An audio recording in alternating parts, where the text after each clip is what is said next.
இப்போ நான் சொல்ல போற வார்த்தைகள் ஒண்ணுக்கொண்ணு எதிர்மறை வார்த்தைகள் மாதிரி தெரியலாம், ஆனா அப்படி இல்லை. ஃப்ளேமபிள், இன்ஃப்ளேமபிள் இந்த ரெண்டு வார்த்தைகளுக்கும் ஒரே பொருள் தான். அதாவது எளிதாக தீ பற்றி கொள்ளக்கூடிய. இதுக்கான examples: petrol is highly flammable, petrol is highly inflammable.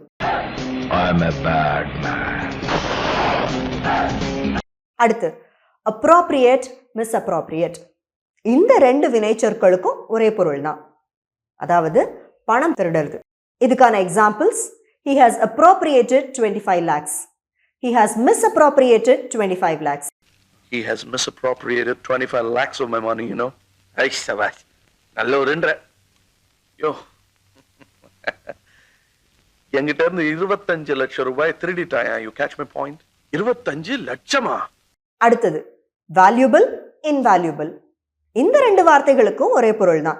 அதாவது மதிப்பு மிக்க இல்லனா மிகவும் உபயோகமான. இதுக்கான examples: your advice is invaluable, valuable advice. நீ எனக்கு ஒரு முக்கியமான பாடத்தை சொல்லி கொடுத்திருக்க ஷவுட்ரே. வாழ்க்கை என்னதான் அடைச்சு வச்சாலும் அதிலிருந்து எழுந்து வர்றதும் எழுந்து வராததும் நம்ம கையில தான் இருக்கு.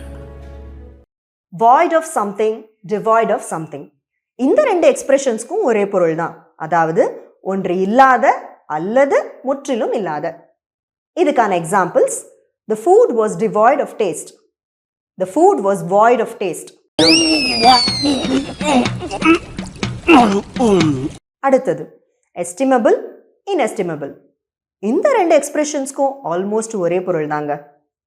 பாராட்டுக்குரிய இல்லனா கணக்கிட முடியாத அளவிற்கு சிறப்பு வாய்ந்த. இதுக்கான examples: he has been an inestimable help in my life, his work was really estimable.